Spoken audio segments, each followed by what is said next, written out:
A short time ago in a galaxy nearby, a podcast was made to inspire and entertain. Casual Space. Making space available, one story at a time. Your host with grace, Beth Mund. Hello, everyone, and welcome to Casual Space, where this week we are reviewing the movie version of Project Hail Mary. I am so glad to join you. It's Beth Mund here, and earlier in the previous episodes, I did a book review, and I was so ecstatic to see if the book would hold up on the big silver screen. Did it? Well, I can't wait to walk you through that, and I have a very special guest today who I'm about to introduce you to. But first, for those of you who might be living under a rock or who have not yet read this incredible story by Andy Weir, let me bring you up to speed. Ryland Grace is the main character, and in Project Hail Mary, he's the protagonist of the novel, and he serves as humanity's reluctant emissary aboard the spacecraft Hail Mary. Now, Ryland is a middle school teacher, a science middle school teacher, whose theories about extraterrestrial life and unconventional biochemistry ostracized him from academia. Now, despite his scientific brilliance, he's hesitant and unsure of himself, which I talked a lot about in my book review. Often he chooses safety and comfort over risk and confrontation, but his life very tragically and dramatically changes when we get introduced to Ava Stratt, and she forcibly recruits him to solve Earth's existential astrophase crisis, depriving him of all personal autonomy as he sends him into space against his will. Now, over the course of his journey, Ryland evolves dramatically from this timid, resentful individual into a courageous, reluctant hero who's resourceful and willingly sacrifices his own chance at returning to Earth to save his friend Rocky, and ultimately two civilizations. His growing bond with Rocky, an alien from the planet Arid, profoundly changes his perspective and illustrates the capacity for empathy, bravery, and resilience. At the end of this story, Ryland decides to stay on Rocky's home planet. Spoiler alert. I'm sorry, this is our movie review. We have to go there. Arid, and having found friendship, community, and purpose there, although he does not entirely rule out the possibility of returning to Earth at some point in the future. So there you have it. You're all caught up on the entire story of Project Hail Mary. And, you know, the main character who we fall in love with, well, there's two actually, but the main character, Dr. Ryland Grace, is not unlike Dr. Danny Jaques, who, welcome to the show, is going to join us to help me walk through the pros and cons, the good and the bad of how this story went from one of our favorite books this year to the big screen. Hi, Danny. Welcome to Casual Space. Well, hello, Beth. Again, it's a great honor to be here, and thank you for having me here. This is going to be totally a lot of fun. I really thoroughly. We'll talk about the movie, so it was fun. Oh, so glad to have you. So for those of you who have not had the privilege of hearing some of my previous episodes that feature Danny, you were a junior high school teacher in science for over 25 years. And if I read correctly, I'm sure by now the numbers have been adjusted. Is it over 500 students that you've brought to Space Camp through the years? Yeah, we're approaching 600 kids, and I spent 36 years as a middle school and high school science teacher. So, and especially being a space nerd. So, 36, that's phenomenal. Congratulations. Thank you. I know the students speak so highly of you, and they're so lucky to have you. Well, it was fun. Now I've jumped in after I'm a retired middle school science teacher now, but now I'm a space food and drink entrepreneur, and with Danny's Rocket Ranch, all my space foods. But I started it to help kids go to space camp. So we do that again. We're going to have a group of kids going the first week in June to space camp, and so we have it. I'm the biggest kid there, so we just have a lot of fun at space camp. I've seen you playing. I know that's true. It's so great. And aren't we all? But you are a Space Camp Hall of Famer, and we are honored to have you here on the show today. I can't think of anyone else more perfect to give the perspective of our first character, Dr. Ryland Grace, than you, Danny. So, as a teacher, let's walk through who this character is and why he works in the book. I'll give you a few of my thoughts, and then you jump right in and share yours as well. So, I think Dr. Ryland Grace works perfectly in the book and not quite the same on screen. And it comes down to really one thing for me. And that's that he's this brilliant scientist, mathematician, teacher. And throughout the book, we have the privilege of hearing his inner voice. So he walks us through as this character and how he's solving things from actual equations to how he's thinking, what he's thinking, and also what he's struggling with. So his inner thoughts are very prevalent and obvious in the book. And you also get to hear things like he's scared, or he's unsure of himself or his decision making process. And so in the book, you can really sit with that and it builds this character development for you.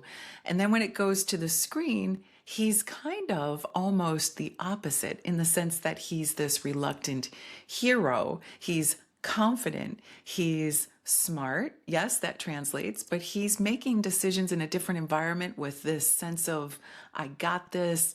I'm a cowboy. I'll muddle through it. Versus in the book where he's always like, how am I going to figure this out? What's going to work here? So things shift a little between the book and the movie.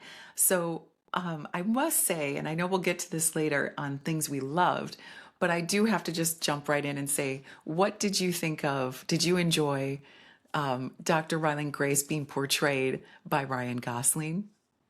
As you said, I think he was a perfect fit because he had that he was unsure about himself, and in the book you again that you talked about the internal voice, and then it translated to the screen. I think one of the reasons that was done because I watched the movie twice. First, as just purely entertainment. So again, looking probably at most of the people who watched it were looking for that entertainment value. So they needed a character that was maybe so unsure about himself. Then, as slowly as the movie progresses, I got this. I can do this. But so unsure to wake up and he doesn't know where he is, and then to gain those memories. Because I remember in the book, he had to start answering questions. He had the machine there, and I can't remember the name of the machine, but trying to bring him out and remember why he's there. So that struggle in the book slowly progressed to he realized where he was, and in the movie we had to shorten that time down. It was a longer movie than usual, but they had to shorten it up to get to the core of what the movie was all about. That's what I see. It missed a lot of the book. So there, the book was just really good. If you haven't read the book, please do so because it's wonderful. I couldn't agree more. I recommend that. And at the end of all this, if we're jumping to conclusions already, which is totally fine, this is casual space we get to, I would recommend reading the book as well because there's so many details. I know this is how movies go, right? We have a way that we navigate it with our mind, and those details come, and we develop them in our own sense. But this is an important aspect of this particular story because those details were very scientific, very mathematical, very part of the character development for Dr. Ryland Grace, more so than just jumping into like a movie where it's like you already know who Maverick is. You already know he's this incredible test pilot. You don't have to have this background that is so detailed to get to know Maverick. He's this cocky, confident pilot that's going to go off and do the thing and do the flight and mission success. Not with Ryland Grace. You have to get to know him, and through the book it unfolds slowly. And in the movie, it's almost like there are some flashes into the classroom where you do see that confidence. And then all of a sudden, when he's approached by the government or Eva Stratt and whatever she is, and we'll get into her in a minute, he has this unwavering, almost, he's floundering. He's not confident. He's kind of like, what? And here's a great thing that they portrayed that you couldn't read in the book. Those glasses, when he wears them down to the side like that, it's goofy and it's funny and it's clever, and that shows his character almost a little bit, where it's just kind of always like, showing up a little haphazard. What else did you take from Ryland? And as a Are teachers like that, Danny? Yes, sometimes we have our little quirks that we do, especially with Ryan wearing the glasses like that. He reminded me of a welder. I knew that he would just take the safety glasses off and hang on one ear, and that was a little bit unusual because you don't usually see people hanging with their glasses on one ear. They usually either put them on their head or they got the little old like the librarian chain and they put it down here. But that was a Sure. good quirk. It humanized him because he was like a reluctant Yeah. hero because he's humanized. I'm kind of quirky. I'm goofy. I'm a middle school teacher that does have a doctorate in molecular biology. And it seemed like he got kind of spanked for that. And he was down. They put him down for his theories about having to know everything was water based. So that was good. But he is a quirky individual and reluctant hero. I get it, but he did figure it out as he went and saved the world. And the passage of time, I think we'll talk about that a little bit later. But just, he was out there 11 light years, so he was asleep for a good amount of time, as you can tell by the long hair and beard. And I think if he was out for 11 years in suspended animation, I think his hair and beard would have been a lot longer. Do you think that this was a good portrayal of teachers when they come back from summer break? Yes, they got to get back into the swing of things, shave, clean up. They don't have to. They have to be better and be a role model for them. Right, right. We have to clean up, get back into the classroom, get into that rhythm again, because all holds barred when it comes to summer. Like, don't even say the word school in the summertime for teachers. I mean, summer break is sacred. So, no, I love your observations as well of this character, and I do like the quirks they put in for him as a teacher. And then I also think that there's like, I think any teacher can confidently say, and please confirm if you may, that the classroom is yours. You build it, you own it, you design it, you put it together, and you're comfortable in that environment. And then when you take your theories and your stuff outside the classroom, it's a real test. When you're in front of your peers or colleagues or others that are like, "Hey, we're holding you to what you teach." I could imagine it would make you feel a little uncomfortable outside of the classroom. Do you think that that's what we're finding in the impressions being made here in the film? Absolutely, because he was comfortable in his classroom because as you could tell, he had everything set up the way he wanted to talk about the Petrova line and giving the example. He was very good visually telling with the kids. Being a teacher, especially in middle school, be very visual, so the kids would get it. So he was very comfortable there. And then going back, uh, uh, I think one of the scenes he was struggling with a model he was trying to portray, and Rocky says, "You're not very good at making models."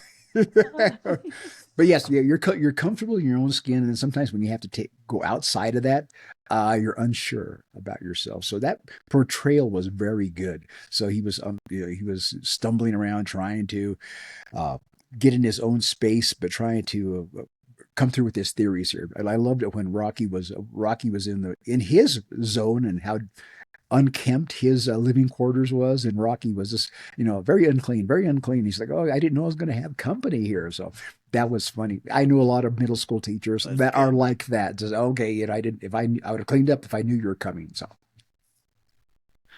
That was such a good line in the movie. That was so well done. Yes, let's jump into Rocky.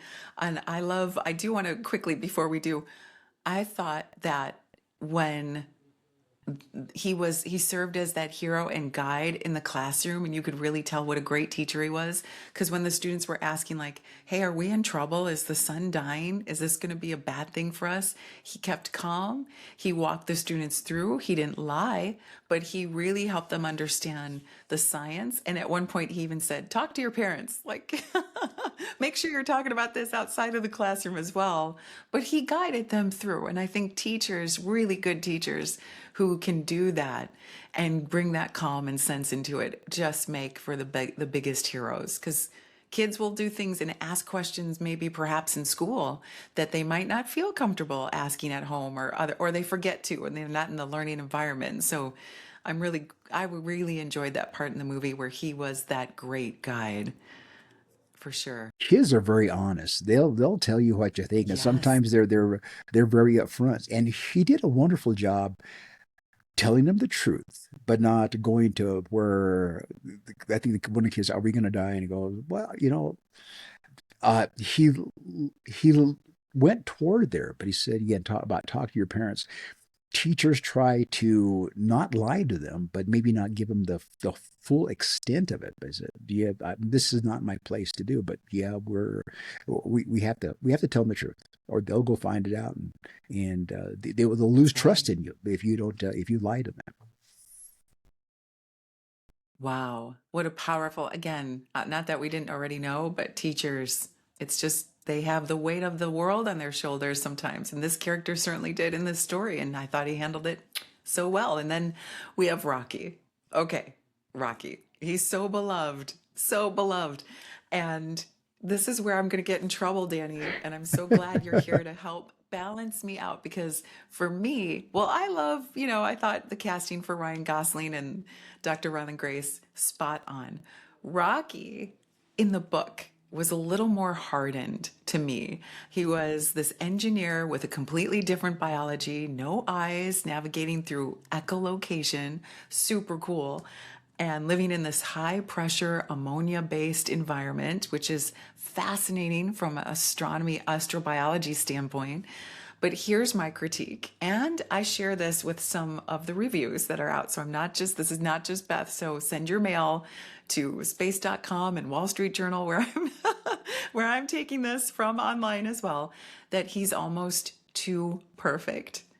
He's brilliant, he's loyal, he's endlessly capable, and in many ways, he's more advanced than Dr. Grace. And he solves these complex engineering problems quickly, and he adapts, and he becomes the lovable center of the mission, and he feels very human.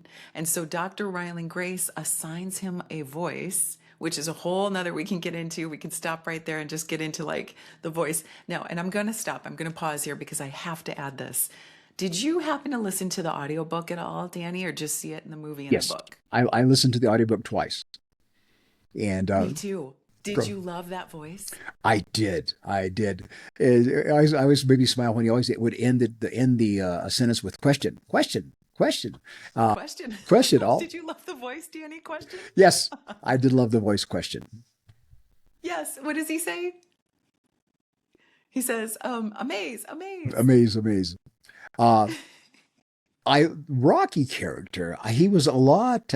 He was not as scary as I thought as I envisioned him in the book because I think he looked. I kind of envisioned maybe a hexagon nut, kind of like a big hexagon nut for some reason Yes. in the empty in the middle, but then having five arms. So it was kind of a scary. The only time I felt scary with in the movie was when they he first introduced him, where the hand comes up and in between that xenon uh, shield and everything. And they made him cute again. This was more, I believe, entertainment value because you didn't want to have a scary alien helping you out. You want something that's kind of cute and lovable. And I was trying to figure out how his joints, like it was like he looked well rock. They looked like a rock. So where are those joints are? I don't know. How is he connected to his main body? So that was something that I said, well, about entertainment value. Uh, being from the scientific point of view, like they don't those joints don't connect very well. So that was Yeah. that was unusual, but it worked for the I'm movie. with you there. I totally agree, Danny. I felt like in the book, yeah, not to be scary, but there's a harshness about him. He is a rock. He has this form that doesn't seem like the rounded edges that's presented in the movie and the bubbly personality that didn't definitely come across to me in the book either. So I'm with you right there. And then this if you're an engineer, a master builder, and you can repair things, then your dexterity, but also being a rock who can't see, it was very interesting and intriguing how the movie was going to do this. And so for the movie value, it worked in my opinion, and this bubbly, fun character. Now remember, these two characters have to meet the odds of them meeting in space and time and both trying to have the same mission shared and then meeting each other and being able to communicate. These are all miracles that just you have to have this leap of faith, and the audience has to be able to have this, sense of, I'll accept this in the story. And that's why I have such a problem with the way it translated from book to screen, because Rocky to me was hard. I thought he would have different sounds when he moved that were a lot more invasive to like my ears, to be like crashing and rocking and moving, and he has this fluidity in the screen on the movie that was just clever and cute. And if he's so complex and he does echolocation, then I wanted to see that a little bit more portrayed in the movie. And they did go there. They did show you how he and Grace communicated. And I thought that was very well done and brilliant. I don't think you could have told the story if you didn't set that up. But again, this rock like formation of a character from the book was this hardened science thing, alien, and in the movie was almost like a human friendship character type that I had a little, it took me a little bit to warm up to that. How about you? I in the book, I look like it would have been a little more. He would have been a little more standoffish because of the of what I envisioned Rocky being. Now, one of the things, again, translating to the movie and for entertainment value, uh, I said, okay, I went and did a little research on the directors. Now, the directors uh, uh, did mostly animated movies. Now, the directors did the Lego Movie. They did uh, they did what's it, Partly Cloudy with a Chance of Meatballs and Spider-Man into the Spider-Verse. So there was they were cartoon directors. So again, dealing with maybe a little bit of softness and get rid of the harshness. So you want something that's fun. So I think in that respect, their interpretation. Now I'm just going my opinion, they wanted a softer, not a scary type of character, or maybe reduce the scariness of the movie. So I was just curious about it. Are they space nerds or not? So they're a little bit of Oh, a yeah. science nerd. So I think their influence and their interpretation definitely had that effect on the movie. Those are great observations. I'm so glad you brought that up. And, speaking of the Spider-Man movies, do you remember one of the Marvel characters that's like made of sand? It's one of Spider-Man's nemesis that Yes. he okay. Do you remember him? That's how I almost envisioned Rocky was going to be like, that he would be almost eroding in front of us as he was moving, or at least scratching, or a little more tangible and a little more authentic to dirt and hardness and the sharp edges. But you're right, these directors chose something a little more rounded and animated, which worked. I mean, people do fall in love with Rocky, and we can see why. And what did you think of his voice in the They movie? picked the good one. It just made me laugh as they were going down through the types of voices, especially with Meryl Streep. It's what kind of voices, and Rocky, no, no. Then when they came up the last voice, he said, "Okay, I like it," and giving those human qualities. One thing I'm just Yeah. going to go. What made me again brought humor to us. He was trying to teach Rocky about thumbs up. Thumbs up, and I think Rocky came up Oh, with thumbs. yes. So thumbs down is the new thumbs up. You're right. Here we go. I know. And so teachers now in the fall, or now in the spring maybe, going back into the classroom as the students get to see this movie or read the book. Teachers are going to be like, "Okay, are we good?" And then I can see the students going home being like, "Yeah, mom, dad." That's the new Thumbs thumbs up down. now.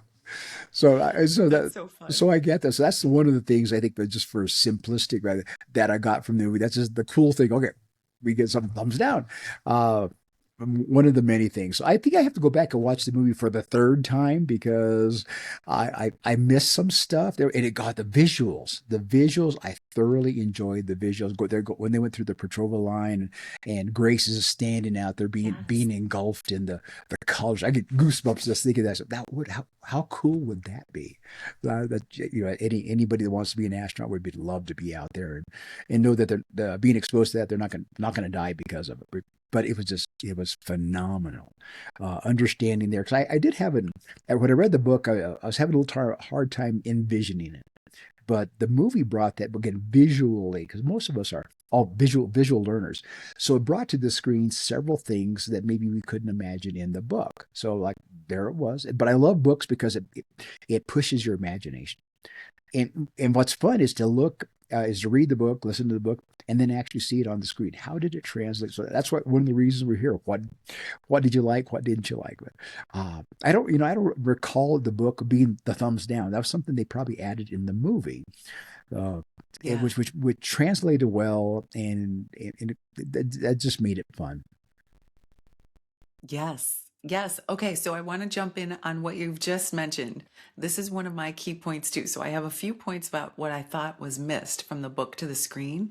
And the Petrova line experience when he finally dons his suit and Grace goes out to do these spacewalks through the Petrova line with the astrophage was such a moment, such a cinematic, beautiful moment in those colors. And, did they stick to him? Were they gonna be what color were they gonna be? None of this could be portrayed really in the book the way that only cinema can do.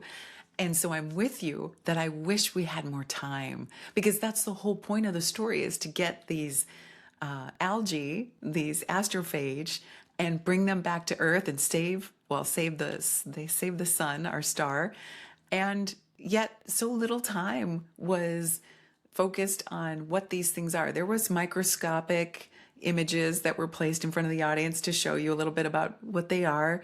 But when they were reflecting the light in space and he got to go through that and have that moment, I thought it just went way too fast. And then when he scraped up the astrophage off, it was like sludgy and like real thick. Why didn't it cover him? He should have came in there. Okay, so that's Right. why wasn't he like that? So that I did. That's one thing I did notice. They go, he should have been covered with sludge too. So but Yes, good point. Good point. Okay, so again, we're giving a lot of spoilers here, but we're okay. doing it with the best guest we could ever talk to today. Danny is joining us because as a former science teacher of middle school, he knows how this works and how this story resonates so dearly with us, and that's what we're talking about today and how it transformed us from the book to the big screen. I want to talk about a few hairy things because we're doing spoiler alerts here, and I want to get your opinion here as our guest expert. There were some things again that I thought were missed, and let me put them in front of you and jump in on anything you want to expand on. I would have loved a little more in depth with the characters, and I know the movie was already 2.5 hours, but when he discovers that his crew is dead, in the book, he really discovers and gets to come into remembering his crew and their personalities. And so much of that got glossed over. I was disappointed with that, with Grace, his students, his peers, the crew. I wanted a little bit more character development there.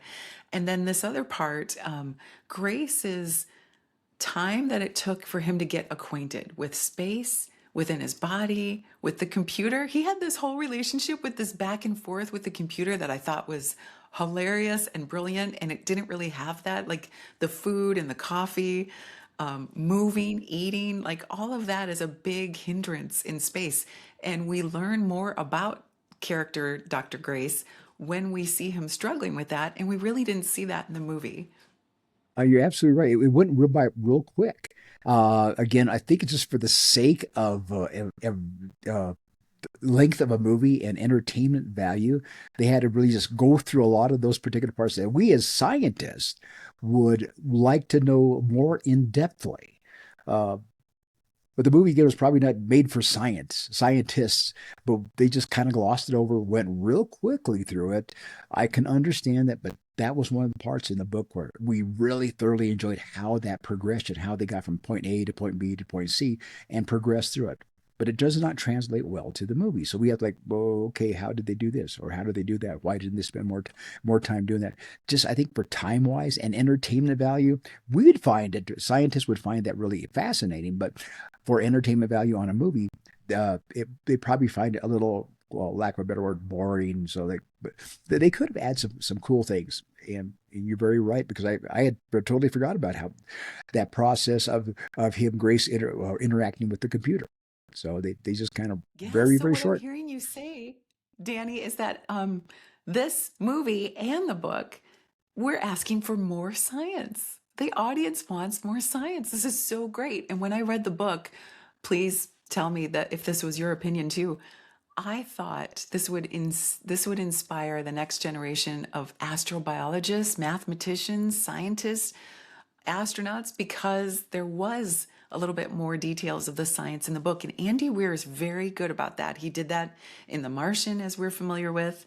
And when you can sit with a book and have these moments where you can actually go through some of the equations that he's so good at sharing, then you get a little bit more out of it. But if you and I are both space experts and space nerds and we still want more science, I think this is a great thing. I hope the audience see that as well. Absolutely agree 100% with you. So just we want that knowledge, why and how. We always trying to answer those questions like, how did this work? Why did it work? I want the basis behind it. I want to know the truth behind that and how they got to that point. And when the movie just got accepted, okay, it happened. So for lack of a sake of the length of the movie, that's what I got from that. There is some great stuff there that we wish they would have depicted on the movie to have to understand that better. But again, for brevity's sake, they just had to go boom right through it, and for the length of the movie. But I guess it worked Sure. okay. But I would have loved to see more science. Depicted. I love the equations where he was like he's writing those things out, and I go, wow, he's good. So yes, as the space nerds and scientists that we are, we would love to see more of that. But for entertainment value, they can just go, Of this is just course. armament, this is just entertainment value. But they did a good job, but could have been better. It's always good when a movie leaves you with the need, desire for more science. That's a good movie, I think. And, going back to Andy Weir, I know he did a couple of sit ins, I think, if I'm correct, at like JPL and some of the NASA centers where he came along. And I know for a fact, because I'm in one of the book clubs for this book, where someone was able to find his spreadsheet on how he calculated the time travel in space and some of the astrophage calculations. He really does back it up with his math and his science as best he can. So kudos to Andy Weir, because if we're all asking for it and this is available, or the discussions are going to spawn more science discussions, and especially with students, I think that's fantastic. It will. The students are. We're just curious. Be curious out there, and they want to know more. And it will. There's going to be those, lack of a better word. So there's nerdy little kids that go, "Oh, I want more." So they're Yes. out there. I don't know if it'll be the majority, but they'll go, "Oh, I want to know more about that. And this is really cool." So they're there. They're there. We see them at space camp every week at space camp. Right. So they're there. Oh, They're this is there. going to open so many connections. Oh, you're so right, Danny. And as a matter of fact, a movie like this, if nothing else, it's another space movie where we and the kids can relate and inspire one another by saying, remember this part when, and then time travel kind of works like that. Or remember when he has to sleep all those light years before he arrives at the star or the astrophage. Kids can take a movie and plug it into, something in reality to expand on their knowledge and curiosity, to apply it to, future calculations and understanding, the world and the space around us better. It's really great sometimes that we can hold on to these movies and use them as reference points to say, remember this or remember that. And hopefully this will be one of those that will last us a long time. Well, we can translate. I talked to a couple of my space science teachers, and they're already using the movie in their classroom already. So it'd be good to just say, "Oh, Oh, wow. okay." And so you're going to be put in suspended animation for this X amount of time. What do you have to do to survive that? And I know in the book they really went into that in detail, and it didn't much so in the movie. But yes, how is the science going to help that person put him into sleep and send him on a long distance uh, trip until we can get the speeds up. But apparently, I got from the movie here is he was traveling close to light speed. I think because we'll see, or very close to light speed. So I'll have to go back and watch it again and look for specific things that I'd like to see if the movie answered. So again, I think I see a third and maybe a fourth viewing of the movie. I just really go for the popcorn, popcorn and a soda. But it was long enough. You do. I will tell you that you will have to go to the bathroom some, because it's just Right? it is just a long movie, but it was done. People will enjoy it. I recommend it to everybody to go see it. Even if we're space nerds, go see it, see what you can get out of it, and especially for the educators. And it'll open up questions for the kids that you can teach that next level. We are going to become a spacefaring civilization sooner or later. And it's so good that we're part of that, the beginnings of that, kind of the Wild West days of going into space. This is just wonderful. That is so well said. And you're right, Danny, as we wrap this up and we celebrate this movie and the book, even though we have our critiques, I think you hit it right on the nail perfectly where you're saying that we're going to have more artistic interpretations like this story that will help navigate our ideas, our big ideas, and how we're going to live and travel and survive and thrive in space. You know, your generation and mine had this promise that we would already be there by now, and we're not yet, but we are in our art. Our art is reflecting life, hopefully, that will reflect art. And it's just right there on the horizon. You can feel it in a story like this. And I know I shared with you right before we started that this was this apocalyptic story that was one of the good ones for a change. It's not so heavy and hard and harsh and like the world is ending and there's super threats. This warms your heart. Whether you love the book or the movie, it still sits with you with a great ending, I think. And like you said, kids are going to be inspired. Teachers, I hope that we come back on the podcast in a few months or so. I would love to hear, Danny, since you have such a finger on the pulse of the community in schools and with your teacher connections and the kids at Space Camp that you take, what they say and what they share. And if there's going to be like a Cliff Notes that maybe Andy Weir produces that says, hey, when you're talking about Project Hail Mary, here's the science that you can reference, or here's some things you can pull from. I hope that's happening. Oh, it will. And the one thing, one of the final scenes I really thoroughly enjoyed is when Grace was there and he's back in the class. He was back in his element, and kids on another planet are just still kids. They were just excited and jumping up and down little Rockies, and that was just fun. Kids are kids everywhere. And as I travel around the world, being an educational outreach, kids are kids everywhere. Across the world in Japan, everywhere you go, kids are kids. And they're our future, as Crystal McCall have said.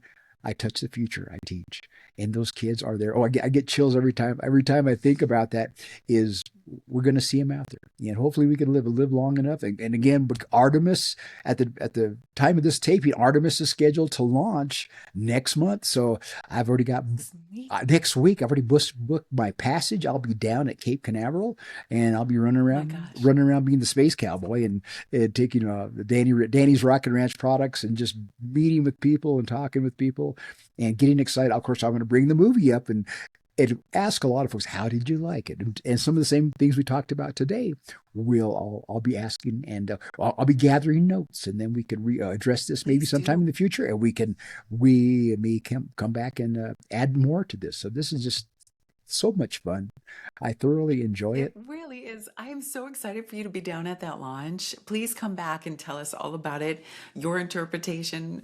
It's going to be one of the most amazing milestones as we return to the moon now. And, you know, the NASA administrator just announced that this is our future. We're going back to the moon to sustain and stay. And you're going to get to be right at the forefront of the start of it all in person to see that heavy, huge, beautiful Artemis rocket go. I'm so glad you get to be there, Danny. Please tell us all about it. Come back on and share. Or I will. And I say, if everyone under 53 years of age, which is a lot of people, they've never seen person on the moon. So we're going back. So this is a continuation of the journey.